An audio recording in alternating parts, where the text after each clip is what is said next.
آدم سیکر صاحب جیسے x Muslims کو سننے کے بعد مفتی یاسر صاحب کو جب لوگ سنتے ہیں تو کس طرح سے وہ اسلام قبول کرتے ہیں، دیکھیں اس ویڈیو میں۔ ہمارے ناظرین کو بتائیں گے کہ وہ کون سی چیزیں ہیں، وہ کون سے لوگ ہیں جن سے آپ متاثر ہوئے اور آپ نے یہ فیصلہ کیا؟ سر وہ میرا کافی لمبی جرنی ہے۔ پہلے میں ایکس مسلم کے چینل دیکھتا تھا تو مجھے کافی اس سے مزہ آتی تھی کہ مطلب پہلے تو میرے کو اچھا نہیں لگتا تھا یہ ریلیجن اسلام، تو مجھے بہت اچھا لگتا تھا۔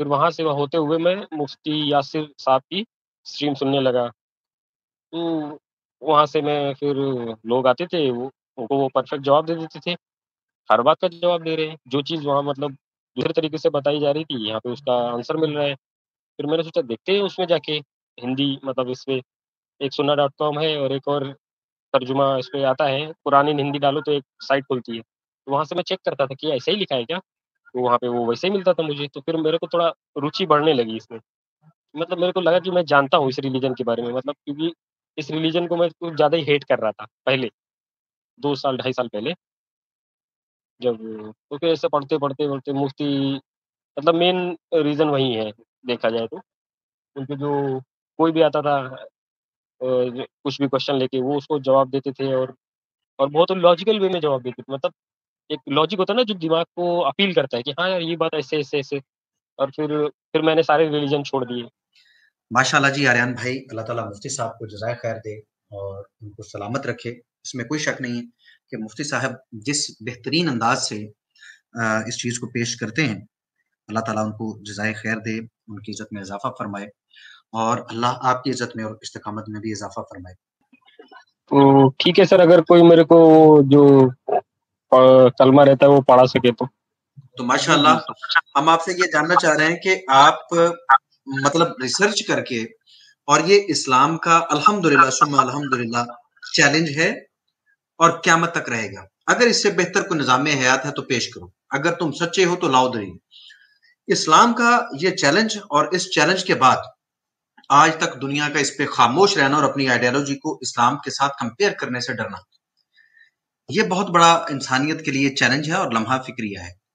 اگر تو آپ ریسرچ کر چکے ہیں، جذبات میں نہیں، تو ہم چاہیں گے کہ آپ ہمارے سامنے آج شہادہ لیں، ہمارے لیے یہ بہت سعادت کی اور خوشی کی بات ہے۔ جی سر، میں نے بہت کم سے کم 2 سال سے میں پڑھ رہا ہوں، لیکن میں مطلب یا تو انگلش پڑھتا ہوں یا اس کا ہندی ترجمہ پڑھتا ہوں، کیونکہ مجھے عربی اور اردو نہیں سمجھ آتی۔ آئے، نو جی پرابلم، اس سے کوئی مسئلہ نہیں ہے آریان جی۔ اس کا مطلب تو ہے ہندی کہ کا تو آپ، میرے کو پتا ہے، ہندی کا جی جی جی جی جی ماشاءاللہ، یہ بہت مبارک لمحہ ہے آپ کے لیے بھی اور ہمارے لیے بھی، اور ہمارے تمام مسلمان ناظرین اور بھائیوں کے لیے بھی جو اس وقت ہمارے ساتھ موجود ہیں۔ آریان بھائی، آپ سچے دل سے اقرار کرتے ہیں کہ اس کائنات کا خالق جو ہے وہ صرف ایک خدا ہے، ایک اللہ ہے، جی جی اور وہ اپنے میسنجرز کو بھیجتا ہے، اور اللہ کے آخری میسنجر جو ہیں، جو انسانوں کی ہدایت اور رہنمائی کے لیے آئے، وہ حضرت محمد مصطفیٰ صلی اللہ علیہ وآلہ وسلم ہیں۔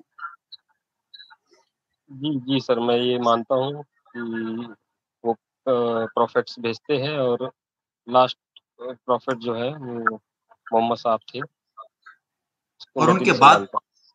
اور ان کے بعد کوئی پیغمبر، کوئی نبی، کوئی رسول نہیں آئے گا۔ جی جی آپ اس اس کا بات اقرار کو بھی میں کرتے ہیں؟ جی جی جی سر، آپ اس کا سچے دل سے کرتے ہیں؟ جی جی میں اس بات میں بالکل پکا ہوں، کیونکہ میں نے بہت ریسرچ کی ہے اس کے بارے میں، جی بہت جہاں سے شکریہ۔ بھی میں آپ کے ساتھ اب عربی کلمات دہراؤں گا، اور آپ سے چاہوں گا کہ آپ میرے پیچھے پیچھے ان کو ادا کیجئے۔ جی سر۔ اشہدو، اشہدو اللہ اللہ الہ الہ الا اللہ الا اللہ الا الا اللہ اللہ ہو ہو وحدہ وحدہ لا شریک لہ لا لا شریک لا شریک لا شریک لہو لا شریک لہو و اشہد و اشہد ان ان محمدن محمدن عبدہ عبدہ عبدہ و رسولہ. و رسول. میں گواہی دیتا ہوں میں گواہی دیتا ہوں کہ اللہ کے سوا کوئی معبود نہیں، کہ اللہ کے سوا کوئی معبود نہیں، وہ اکیلا ہے، وہ اکیلا ہے، اس کا کوئی شریک نہیں. اس کا کوئی شریک نہیں. میں گواہی دیتا ہوں میں گواہی دیتا ہوں بے شک بے شک حضرت محمد حضرت محمد اللہ کے بندے اللہ کے بندے اور رسول ہیں. اور رسول ہے. جی بہت بہت آریان بھائی آپ کو مبارک ہو. بہت سے لوگ ایسے ہیں کہ یقین کریں آریان بھائی، ہمارے ہی سامنے جب بات ہوتی تو ہم انہیں کہتے ہیں کہ یار اپنی آئیڈیالوجی تو لاؤ، اس کو کمپیئر کرتے ہیں، اگر آپ کی آئیڈیالوجی بہتر ہوئی نا ہم اس کو قبول کر لیں گے، ہمیں ضد کوئی نہیں ہے. ہمیں یہ فارمولا قرآن نے دیا ہے، ہمیں یہ فارمولا رسول اللہ نے دیا ہے، ہمیں یہ فارمولا ہمارے اللہ نے دیا ہے کہ سچ کو سویکار کر لیں. تو ساتھ میں چیلنج دیا ہے کہ اس سے بہتر کوئی آپ کے پاس کوئی چیز ہے تو پیش کریں. تو یقین کریں کہ ہمارا کوئی بھائی کبھی پیش نہیں کر سکا اسلام سے بہتر اسٹیٹمنٹ کسی بھی معاملے میں. اور افسوس جی میں نے بھی یہ ترجمہ جان کے پڑھا ہے بھی قرآن کا. محروم رہتے ہیں. جی جی اس میں جی آریان اس بھائی. میں میں نے پڑھا ہے یہ بات کہ اگر آپ کے پاس کوئی بیٹر آپشن ہے تو دے دو، یا ایک لائن ہی لے کے آ جاؤ جو اس سے بیٹر ہو. آج کی تاریخ میں دیش کے کچھ ایکس مسلمز دیش کی جنتا کو گھر واپسی کرانے کو تتپر ہیں، اور یہ گھر واپسی کا پروسیس 10 سٹیپس میں پورا ہوتا ہے.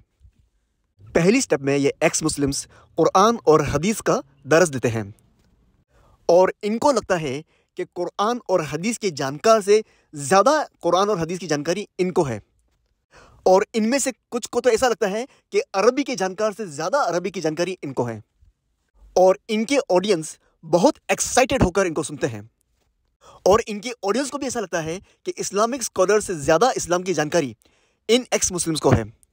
ان فیکٹ ان کو ایسا لگتا ہے کہ اسلامک اسکالرس اسلام کی جانکاری کو تو چھپاتے ہیں، اور یہ ایکس مسلمز اسلام کی اصلی جانکاری ان کو دے رہے ہیں. سیکنڈ سٹیپ میں ان کے آڈینس ان کے چینل کو لائک، سبسکرائب اور شیئر کرتے ہیں. اس کا نتیجہ یہ نکلتا ہے کہ اور آڈینس دوڑتے ہوئے ان کے چینل کی طرف آتے ہیں، اور وہ بھی بہت ایکسائٹڈ ہو کر ان کو سنتے ہیں اور ان سے اسلام کی ٹریننگ لیتے ہیں.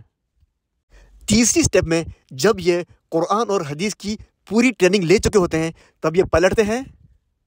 اس سٹیپ میں ان کا کام یہ ہے کہ جو قرآن اور حدیث انہوں نے پڑھی ہے ان کو قرآن اور حدیث کو کھول کر اس کو پڑھ کر ویریفائی کرنا ہے کہ جو انہوں نے پڑھا ہے وہ قرآن اور حدیث میں ہے یا نہیں. وہ آگے بڑھتے ہیں اور جو ریفرنس ان کے پاس ہے وہ قرآن اور حدیث میں اس کو ڈھونڈتے ہیں اور ان کو وہاں پر پڑھتے ہیں. جس کا ریفرنس ان کے پاس نہیں ہوتا ہے وہ ان کو نہیں ملتا ہے، لیکن جس کا ریفرنس ان کے پاس ہوتا ہے وہ قرآن اور حدیث میں ان کو ایگزیکٹلی ویسا مل جاتا ہے. جو کی ورڈز ان کو ایکس مسلم بتائے ہوتے ہیں وہ کی ورڈز ان کو ان آیت میں مل جاتا ہے. تو یہاں پر ان کو کنفرم ہو جاتا ہے کہ جو ایکس مسلمز جو بتانا چاہتے تھے وہ ان کو سچ لگنے لگتا ہے. اب ان کا نیکسٹ سٹیپ یہ ہوتا ہے کہ اسلام کی جو اصلی جانکاری انہیں مل گئی ہے انہیں لے کر اسلامک اسکالرس کے پاس جائے اور ساری دنیا کے سامنے ان سے سوال کرے کہ جو آپ نے چھپایا تھا وہ ہم سے اب چھپا نہیں ہے. ان سوالوں کو لے کر یہ پلٹتے ہیں اور اسلامک اسکالرس کی طرف اس انداز میں آگے بڑھتے ہیں کہ تیار ہو جاؤ، اسلام کے اصلی جانکار پدھار رہے ہیں. اسلامک اسکالرس اور اسپیکرز جیسے مفتی یاسر ندیم الوجیدی، عامر حق، سیم سٹیلون، زید پٹیل، علی رضا خرم، شاداب، کیسر احمد رجا اور علی نالی کے چینل پر اپنے سوال رکھنے پہنچتے ہیں. پہلی ملاقات میں ان کا انداز ایسا ہوتا ہے کہ اسلام کے اصلی جانکار تو ہم ہی ہیں اور آپ سب سچ چھپانے والے اور جھوٹ بولنے والے ہیں. دوسری طرف جو اسلام کے جانکار ہوتے ہیں انہیں نہ صرف قرآن اور حدیث کا مکمل نالج ہوتا ہے بلکہ حکمت اور تقوی بھی ہوتا ہے. انہیں پتہ ہے کہ حکمت کا تقاضا ہے کہ غلط نظریے کا چشمہ جو ایکس مسلم نے انہیں پہنایا ہے اسے جب تک اتارا نہ جائے تب تک انہیں کچھ کلیئر نہیں دکھے گا. اس چوتھی سٹیپ میں 3-4 ملاقاتیں اور ڈسکشنز ہوتی ہیں، جس کے نتیجے میں ایکس مسلمز کا سکھایا ہوا نالج کچھ دھندلا ہوتا ہے اور ان کا دماغ کچھ کھلتا ہے۔ قرآن کی سورہ الاسراء چیپٹر 17 آیت 81 کے نتیجے میں 5ویں سٹیپ شروع ہوتی ہے، اور وہ آیت یہ کہتی ہے کہ سچ آ گیا اور جھوٹ ہار گیا، کیونکہ جھوٹ کو ہارنا ہی تھا۔ ایکس مسلمز سے جو قرآن اور حدیث کی غلط میننگ انہوں نے سیکھی تھی اور اس کی وجہ سے جو نفرت ان کے دلوں میں بھری ہوئی تھی، اس سٹیپ میں اسلامک اسکالر سے قرآن اور حدیث کی صحیح میننگ جاننے کے بعد ان کی نفرت کچھ کم ہوتی ہے۔ مفتی یاسر صاحب، عامر حق، سیم اسٹیلون، ان لوگوں سے ڈسکشن کے بعد ان کو یہ پتہ چلتا ہے کہ جو سوال اٹھ رہے ہیں وہ صحیح ہے، لیکن وہ تبھی اٹھتے ہیں جب قرآن کو ایکس مسلمز یا کرٹکس کی طرف پڑھا جائے۔ انہیں اب یہ سمجھ آ جاتا ہے کہ قرآن کی آیتوں کو اگر قرآن میں رکھ کر پڑھا جائے تو اس کا صحیح ارتھ سمجھ میں آتا ہے، اور اگر آگے پیچھے کی کچھ ہی آیتوں کے ساتھ ان کو پڑھا جائے تو کچھ اور مطلب نکالا جا سکتا ہے، اور اگر اس آیت کو قرآن سے الگ ہٹا کر پڑھا جائے تو کچھ اور ہی مطلب نکالا جا سکتا ہے۔ یہی کھیل ایکس مسلمز کھیل رہے ہیں۔ اب شروع ہوتا ہے یہاں کا کمپیریزن وہاں سے۔ یہاں پر تقویٰ ہے، مسلمز اپنی مرضی سے کچھ نہیں بولتے، جو قرآن اور حدیث میں ہے وہی بولتے ہیں۔ وہیں دوسری اور ایکس مسلمز کا گاڈ سے کنیکشن نہیں ہوتا ہے، اس لیے ان کو جھوٹ سے کوئی پرہیز نہیں ہوتا ہے۔ دوسرا کمپیریزن جو ان کو دیکھنے ملتا ہے کہ یہاں پر بہترین کیریکٹر ہے، اچھی لینگویج ہے، اور وہیں دوسری اور ایکس مسلمز کیریکٹر لیس ہوتے ہیں، ان کی لینگویج گالیوں سے بھری ہوئی ہوتی ہے۔ اور تیسرا کمپیریزن جو ان کو دیکھنے کو ملتا ہے وہ یہ ہے کہ یہاں پر آبجیکٹو قرآن اور حدیث کا نالج دینا ہے، اور وہیں دوسری اور ایکس مسلمز کا آبجیکٹو سپر چیٹ لینا ہے۔ اس 5ویں سٹیپ کے اینڈ تک ایکس مسلمز کا اصلی چہرہ سامنے آنا شروع ہو جاتا ہے۔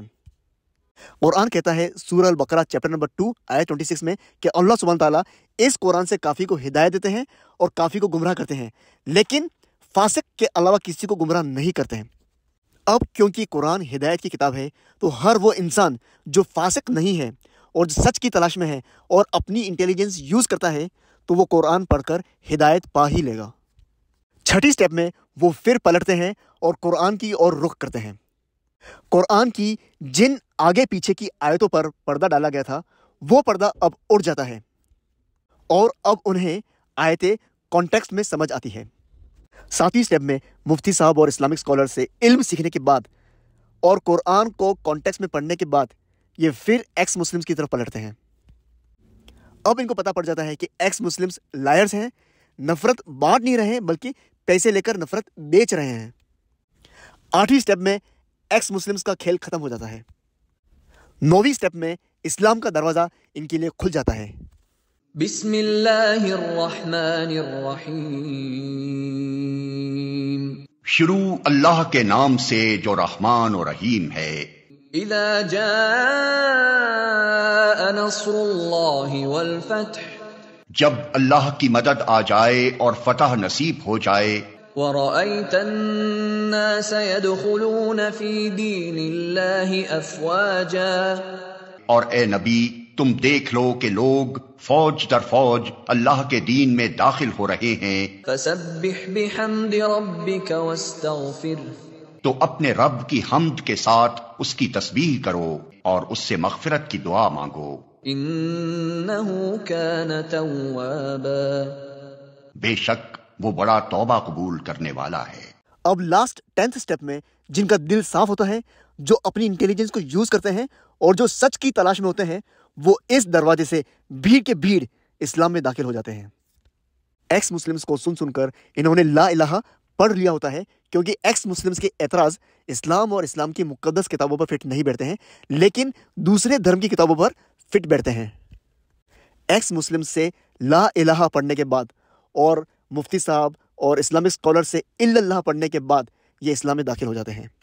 ان کے لیے لا الہ الا اللہ پڑھنا مشکل نہیں ہوتا ہے، کیونکہ ان کی کتابوں میں آلریڈی لا الہ الا اللہ موجود ہے۔ یہودی اور کرسچنز کی book of Exodus chapter number 20 verse number 3 میں لکھا ہے you shall have no other God besides me. اس کا عربک ٹرانسلیشن ہوتا ہے ایگزیکٹلی لا الہ الا اللہ۔